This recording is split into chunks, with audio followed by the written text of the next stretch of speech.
আমাদের বাসাটাকে দুনিয়ার বুকে এক টুকরো জান্নাত বানাতে হবে। জান্নাত তো আমরা জানি অনেক সুখের জায়গা, অনেক সুন্দর জায়গা, যেটা বর্ণনা করে শেষ করার মতো না। আসসালামু আলাইকুম মাই ইউটিউব ফ্যামিলি, সুন্দর দিনের নতুন আরেকটি ভিডিও নিয়ে চলে আসলাম।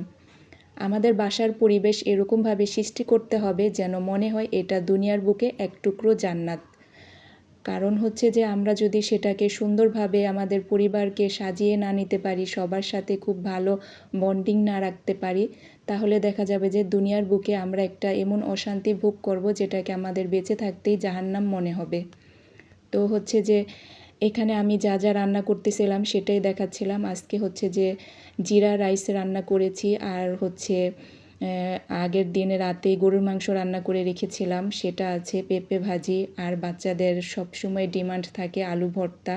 যে কোনো অফ ডেতেই ওরা ওদের দেখা যায় যে আলু ভর্তাটা থাকলে ওরা খুব বেশি খুশি হয়। সেটা খিচুড়ি, পোলাও, বউয়া ভর্তা যাই হোক না কেন। আর এখন তো শীতের সিজন, ধনিয়া পাতা দিয়েই ভর্তাটা করলে খুব ভালো লাগে। আমরা আমাদের ফ্যামিলিকে প্রত্যেক সদস্যর সাথে এরকম সম্পর্ক গড়ে তুলব যাতে সবার সাথে সবার সম্পর্ক খুব ভালো হয়, যাতে কোনো ধরনের কোনো অশান্তি সৃষ্টি না হয়। আসলে আমরাই পারি আমাদের পরিবারটাকে সুন্দর করে সাজিয়ে গুছিয়ে রাখতে, যেখানে আমরা শান্তি ফিল করি, যেখানে আমরা সারা দিন থাকি। হাজব্যান্ডরা, যারা ছেলে মানুষ বাইরে থাকে, যারা আসে, তাদের যেন বাসায় এসে শান্তি ফিল হয়, ওরকম পরিবেশ সৃষ্টি করতে হবে। সব সময় তো সব কিছু সবার হয় না, তবে যার যেরকম আছে সেটা নিয়েই সন্তুষ্ট থাকতে হবে, সেটা নিয়েই আল্লাহর কাছে শুকরিয়া করতে হবে, সৃষ্টিকর্তার কাছে সেটার প্রশংসা করতে হবে। তবে দেখা যাবে যে আল্লাহ আমাদেরকে আরও বাড়িয়ে দিচ্ছে। তো এটা আমার জিরা রাইসটা হয়ে আসছে, তাই এখন আমি এটা দমে দিয়ে রেখেছি, আর একটু নাড়া দিয়ে দেখাচ্ছিলাম আপনাদের। এটা হচ্ছে যে আমি জিরার পরিমাণটা খুব বেশি দিতে হয়। আর পেঁপে ভাজিটাও আমার হয়ে গেছে, এখন ধনিয়া পাতা ছিটিয়ে দিলাম, আর একটু চুলায় রেখে ভাজা ভাজা করে তারপরে নামিয়ে ফেলবো। অলরেডি হয়ে আসছে, এখন আর একটু রাখবো। এই হচ্ছে যে ধনিয়া পাতা দেওয়ার পরে আর 1 মিনিট একটু করে নেব।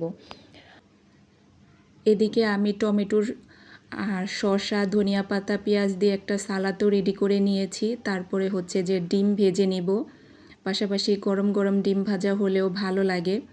মোটামুটি একটু একটু করতে করতে দেখা যায় যে পরে অনেক কিছুই হয়ে যায়।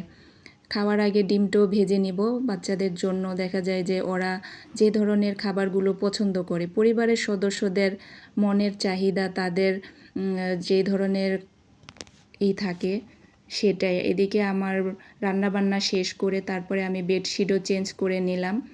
আর এখন তো শীতের সিজন প্রায় চলেই আসছে, আর বেডের সামনে আমি সবসময় একটা পাপোশ রাখি, যাতে বাচ্চারা বেডে ওঠার আগে পাপোশে পা করে উঠলে দেখা যায় যে বেডশিটটা একটু কম নষ্ট হয়।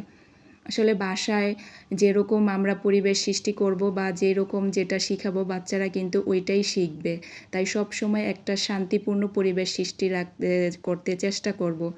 যখন যেটা বলি, যেটা করি, সেটাই কিন্তু বাচ্চারা দেখে, শিখে, সেটাই অনুকরণ করে। ছোটোবেলা থেকে যদি ওরা ভালো কিছু দেখে, ভালো কিছু শিখতে পারবে তাহলে।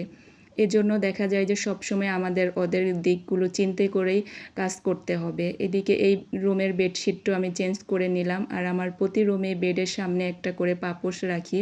আর এদিকে হচ্ছে যে তারা 3 ভাই বোন খুব মজা করতেছে। এখন তারা হচ্ছে যে গোসল করবে, মেজোজন করে এসেছে, আর ছোটোজন আর বড়জন যাবে গোসল করতে। আর এরা তো দেখা যায় বাসায় থাকলে 2 বোন সারাক্ষণ এই সাজগোজ চলতেই থাকে।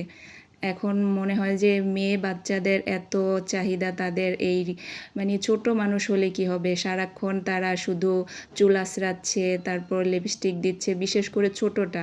আর এদিকে জানালা দিয়ে খুব ভালো রোদ এসেছে। আর দেখা যায় এদিকে ওই বিল্ডিংয়ে কাজ করে তো বেশিক্ষণ পর্দা সরিয়ে রাখা যায় না, ঢেকে দিতে হয়, কারণ ওরা এদিকে কাজ করে। আমি যখন রুমে না থাকি তখন খুলে রাখি, যাতে বিছানার উপর একটু রোদ পড়ে। আর বাসার সব কিছু টুকটাক আমি ক্লিন করে নিয়েছি, আর আমার মেয়ে এদিক দিয়ে সাজাগাজা শুরু করে দিয়েছে। এখন দেখা যায় আমি আর কি সাজবো, তারাই সাজে। তাদের এই সব কিছু এরকম একটা সাজা কাজের আর শেষ হয় না। যারা মানে যখন যার যেটা মন চাচ্ছে সে সেটাই করছে। তবে সাজটা হচ্ছে যে তাদের চুলের সাথে যত ধরনের ব্যান্ড ট্যান আছে আর হচ্ছে লিপগ্লোস। এখন শীত আসছে, এমনিই তো একটু শীতের জন্য করতে হয়, আলাদা যত্ন নিতে হয়। আর সব আপুদেরই বলবো যে শীত আসছে, এখন নিজের জন্য একটু আলাদা যত্ন নিবেন।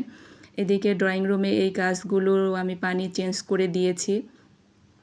এটা হচ্ছে সুরেকের উপরে রেখেছিলাম এই গাছগুলো, খুব সুন্দর হয়েছে। আর যেগুলা নিচে আছে সেগুলোর অবস্থা খুবই খারাপ, কারণ এগুলো আমার ছোট বেবি সব পাতা টাতা ছিঁড়ে ইভেন এই টপের উপর দাঁড়ায়া তাদের সাইডও, টপের সাইডও ভেঙে ফেলেছে। আবার দেয়ালের রং মানে নখ দিয়ে সব উঠায় ফেলতেছে।